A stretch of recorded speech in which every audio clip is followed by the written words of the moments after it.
যত বড় সে হোক না কেন, চাই সে দুনিয়ার সর্বশ্রেষ্ঠ সম্পদশালী, চাই সে দুনিয়ার সর্বশ্রেষ্ঠ বিত্তশালী, কোনো ব্যক্তি যদি হয় দুনিয়ার সবচেয়ে প্রচুর প্রচুর সম্মানের মালিক, সেও যদি হয় প্রচুর সম্পদের মালিক, যদিও সে হয় সম্মানের মালিক, অর্থ বিত্তশালী,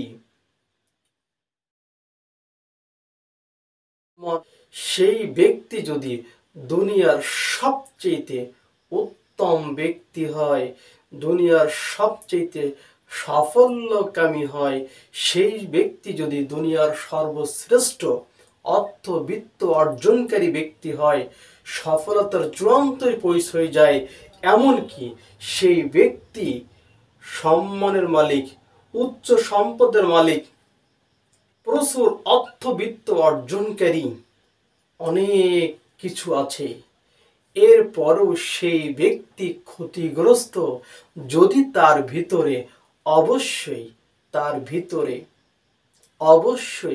ভিতরে যদি কুফরি থাকে এবং মন্দ প্রতিক্রিয়া থাকে, মন্দ কাজ থাকে, অবশ্যই সে ক্ষতিগ্রস্ত হবে। সেই প্রচুর সম্পদের মালিক হয়েও লাভ নেই, প্রচুর অর্থবিত্ত মালিক হয়ে লাভ নেই, প্রচুর সম্পদের মালিক হয়ে লাভ নেই, দুনিয়ার সবচেয়ে সফলতার ব্যক্তি হয়েও লাভ নেই, প্রচুর ধন সম্পদ থেকেও লাভ নেই, বংশীয় মর্যাদা থেকেও লাভ নেই, অবশ্যই সম্মান ইজ্জতের কোনো লাভ নেই যদি সেই ব্যক্তি কুফরিতে লিপ্ত থাকে, কুফরি কাজ করে এবং মন্দ কাজ করে। আল্লাহ সুবহানাহু ওয়া তাআলা বলছেন, ইন্নাস সালাতা তানহা আনিল ফাহশাই ওয়াল মুনকার, অবশ্যই সালাত মানুষের মন্দ কাজ এবং ফাহিশা কাজ থেকে নিজেকে বিরত রাখে। সেই সালাত আদায় করলেও তার ফাহিশা মন্দ কাজ থেকে বিরত রাখতে পারে না। এই মন্দ কাজ, এই ফাহিশা কাজ, এই কুফরি কাজ থেকে যদি বিরত না রাখতে পারে, তাহলে অর্থ, সম্পদ, সম্মান, ইজ্জত, বংশ আপনাকে কখনো আগায় নিয়ে যেতে পারবে না। মুহাম্মদ সাল্লাল্লাহু আলাইহি ওয়াসাল্লাম তাই বলছেন, সেই দিন কিয়ামতের কাঠগড়ায়, যেই দিন আপনাকে আমাকে বিচার করা হবে, 5টি প্রশ্ন করা হবে, সেই দিন কোনো ব্যক্তি যদি বিপদে পড়ে যায়, অসহায় হয়ে যায়, বিপদের মধ্যে পতিত হয়, ক্ষতিগ্রস্ত হয়, আল্লাহ সুবহানাহু ওয়া তাআলার কথার জবাব না দিতে পারে, তাহলে সেই দিন তার অর্থ, তার সম্মান, তার বংশ মর্যাদা কখনো সামনে এগিয়ে নিয়ে যেতে পারবে না। সেই সবচেয়ে ক্ষতিগ্রস্ত মুহাম্মদ সাল্লাল্লাহু আলাইহি সাল্লাম নয়, আল্লাহ সুবহানাহু ওয়া তাআলা নিজেই সূরাতুল আসরে ঘোষণা দিয়েছেন, ইন্নাল ইনসানা লাফি খুসর, অবশ্যই মানুষ ক্ষতিগ্রস্তের মধ্যে নিমজ্জিত রয়েছে। সেই ক্ষতিগ্রস্ত লোক তারাই যারা কুফরির পরে প্রতিষ্ঠিত থাকে এবং কুফরির পরে প্রতিষ্ঠিত থাকার পরে সেই দিন, কুফরি দিন, সেই কুফরি মতবাদ প্রতিষ্ঠা করার জন্য নিজের জীবন উৎসর্গ করে, মন্দ কাজ করে, মন্দ কাজ প্রতিষ্ঠা করার জন্য চেষ্টা করে।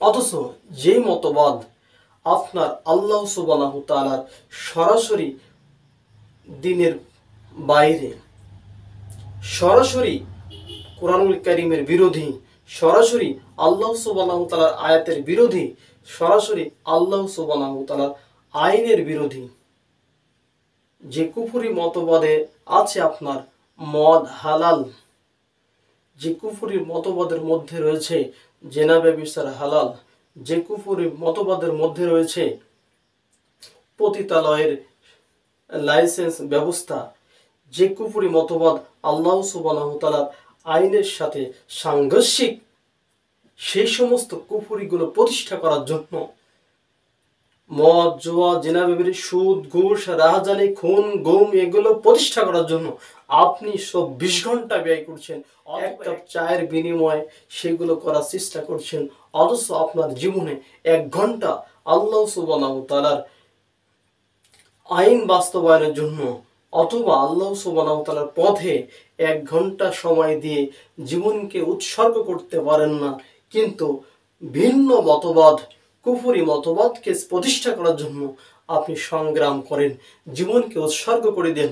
সকাল থেকে সন্ধ্যা, সন্ধ্যা থেকে সকাল আপনি রাজপথে চলেন, কিন্তু আল্লাহ সুবহানাহু তাআলার দিন প্রতিষ্ঠার কার্যে, আল্লাহ সুবহানাহু তাআলার দিনের খেদমতের ব্যাপারে, দাওয়াতের ব্যাপারে, মানুষের কাছে হক পৌঁছে দেওয়ার ব্যাপারে আপনার কোনো মাথা ব্যথা কিচ্ছু নাই। অথচ এই জন্য এই পথ অনেক জটিল এবং কঠিন। আল্লাহ সুবহানাহু তাআলার এই পথে যদি যান, পথে যদি আসেন, তাহলে অবশ্যই কষ্ট ক্লেশ দ্বারাই পরিপূর্ণ। অবশ্য আপনাকে সত্য প্রচার করতে যেমন বাধা, সত্য কথা বলতেও তেমন বাধা। অবশ্যই বাধার পরে শত বাধা আসবে। চেষ্টা করতে হবে হক প্রতিষ্ঠা করে এবং তারপরে টিকে থাকা।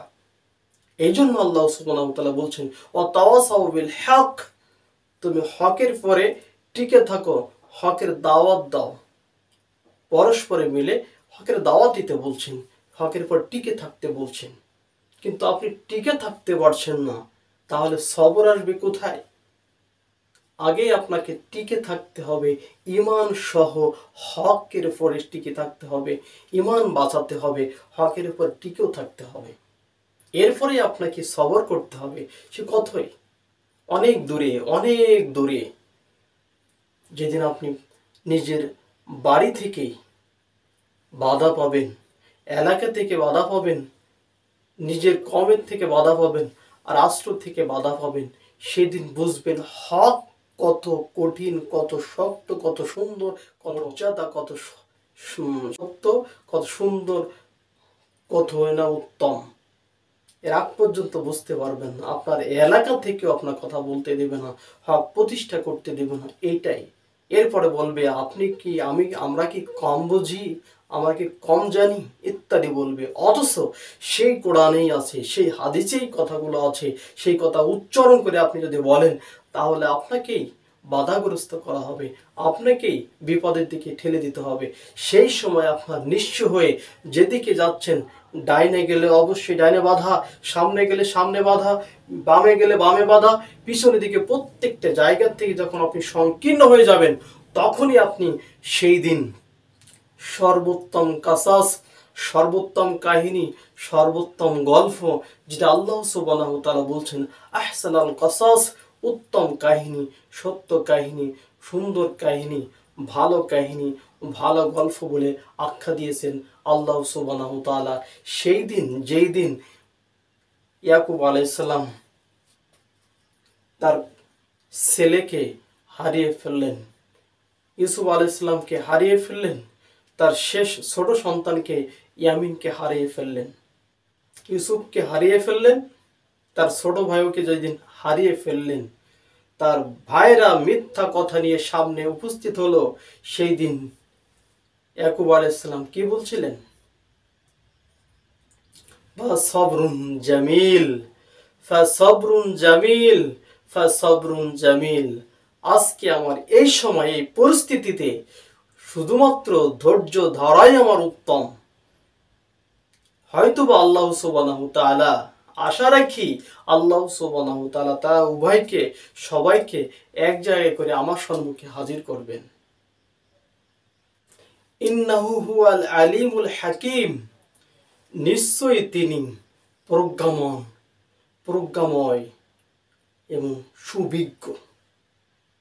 তিনি সুবিজ্ঞ এবং মহাপ্রজ্ঞাময়।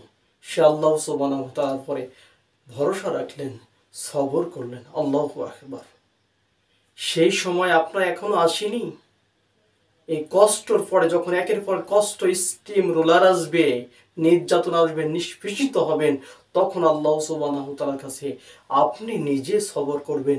ওটা হলো শেষ সবর। তাই আল্লাহ সুবহানাহু ওয়া তাআলা বলছেন, ওয়া তাওয়াসাউ বিল হক ওয়া তাওয়াসাউ বিস সবর। অতঃপর যখন বিপদ আপদ মুসিবত আসবে, তখন অবশ্যই সে সবর করতে হবে, সেই সবর করতে হবে, পরস্পর সবর করাতে হবে, নির্দেশ দিতে হবে। মুহাম্মদ সাল্লাল্লাহু আলাইহি ওয়াসাল্লাম যখন ইয়াসিরের পরিবার পাশ দিয়ে যেতেন, তখন বলতেন, হে ইয়াসির পরিবার, সবর করো, সবর করো। আপনিও সেই দিন বিপদে পড়লে আপনি আল্লাহ সুবহানাহু ওয়া তাআলার কাছে সুপার্দ করবেন, আল্লাহর কাছে ধৈর্য ধারণ করার চেষ্টা করবেন, আর তার কাছে সাহায্য চাবেন।